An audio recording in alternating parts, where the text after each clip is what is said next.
Olá! Hoje a gente vai dar uma olhada mais de perto no capítulo 10 do livro de Juízes. Isso aí.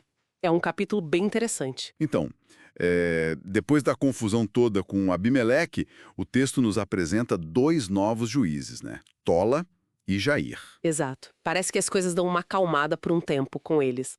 O Tola, que era da tribo de Issacar, liderou por 23 anos, e o Jair, de Gileade, por 22 anos. Uhum. E sobre o Jair tem aquele detalhe, né?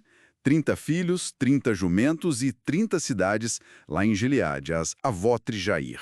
Pois é, esse número 30, 30, 30 não parece ser só uma coincidência, né? O que você acha que isso indica? Olha, provavelmente sugere, assim, bastante riqueza, um status elevado, talvez até uma administração mais organizada ali na região de Gileade, sob o comando dele. Faz sentido.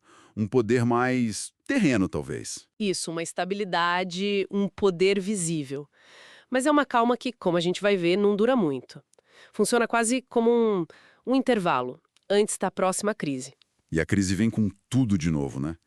Assim que Jair morre, o povo de Israel, volta a fazer o que não devia. Idolatria de novo. E dessa vez a coisa é feia mesmo. A lista de deuses que eles passam a adorar é, assim, impressionante. Não são só os deuses locais de Canaã, os Baals e Astarotes, que a gente já viu antes. Não mesmo.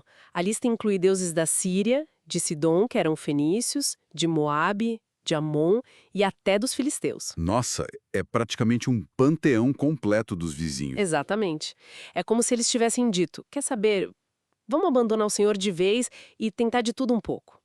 Uma rejeição bem explícita buscando segurança em qualquer lugar, menos na aliança com Deus. E claro, essa rejeição toda traz consequências bem diretas, né? O texto é claro, diz que a ira do Senhor se acendeu. Sim, e usa aquela expressão forte. Eles os vendeu aos filisteus e aos amonitas. É forte mesmo, vendeu. O que isso significa na prática? Olha, essa linguagem era comum no Antigo Oriente. Indica uma perda total de controle, de soberania. É como se Israel se tornasse propriedade dessas nações opressoras. E a opressão foi longa e dura, pelo visto. 18 anos. 18 anos, principalmente em Gileade, ali a leste do Jordão. Mas não parou por aí, né? Os amonitas estavam agressivos. Eles atravessaram o rio e foram atacar Judá, Benjamim, Efraim. O negócio apertou para todo lado. O texto fala de grande angústia. Imagina o desespero. E é nesse ponto que eles finalmente clamam ao Senhor. E admitem, né? Pecamos contra ti. Abandonamos nosso Deus e servimos aos Baals. Pelo menos reconheceram o erro. Reconheceram. Mas a resposta de Deus, num primeiro momento, é surpreendente. É dura. Bem dura. Ele não chega logo salvando, né? Não. Pelo contrário. Primeiro, ele joga na cara deles todas as vezes que já os salvou no passado. Egípcios, amorreus, amonitas, filisteus.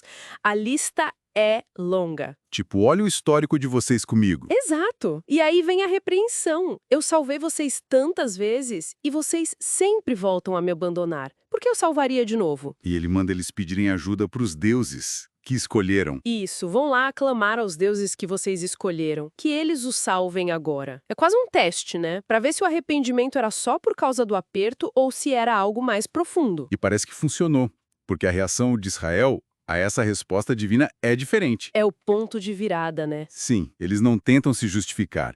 Eles só dizem, pecamos, e se entregam. Faz com a gente o que você achar melhor. Uma submissão total. Mas, por favor, livra a gente agora. E o mais importante, eles agem.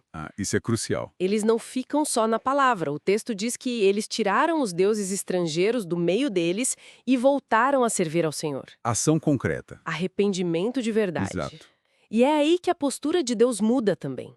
A narrativa diz algo muito bonito, muito tocante, que ele não pôde mais suportar o sofrimento de Israel. Mesmo depois daquela recusa inicial tão firme. Pois é, mostra essa tensão incrível entre a justiça divina, que precisa responder à infidelidade, e a compaixão, que se move diante do sofrimento e, principalmente, de um arrependimento que se prova genuíno, né? A dureza inicial parece que serviu para purificar a intenção deles. E essa compaixão divina prepara o terreno porque vem a seguir.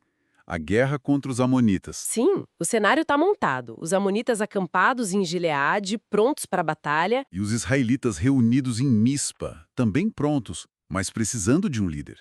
E aí vem a decisão dos líderes de Gileade. Quem começar o ataque contra os amonitas vai ser o chefe de toda a região. Deixando a porta aberta para o próximo juiz, que a gente vai conhecer depois. Exatamente. Preparando o palco para Jefté. Então, para a gente fechar Juízes 10, tivemos Tola e Jair, um respiro. Depois, uma queda feia na idolatria, opressão pesada como consequência. Aí vem o clamor, a resposta dura de Deus testando arrependimento e, finalmente, a mudança de postura de Israel com ações concretas. Que leva à compaixão divina e à preparação para a libertação.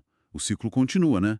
Pecado, opressão, arrependimento, libertação. Uhum. Mas cada vez a gente aprende um pouco mais sobre as consequências de virar as costas para Deus e sobre essa dinâmica complexa entre o julgamento e a misericórdia dele. Fica aquela reflexão, né? A resposta inicial de Deus foi bem dura, lembrando tudo e recusando ajuda.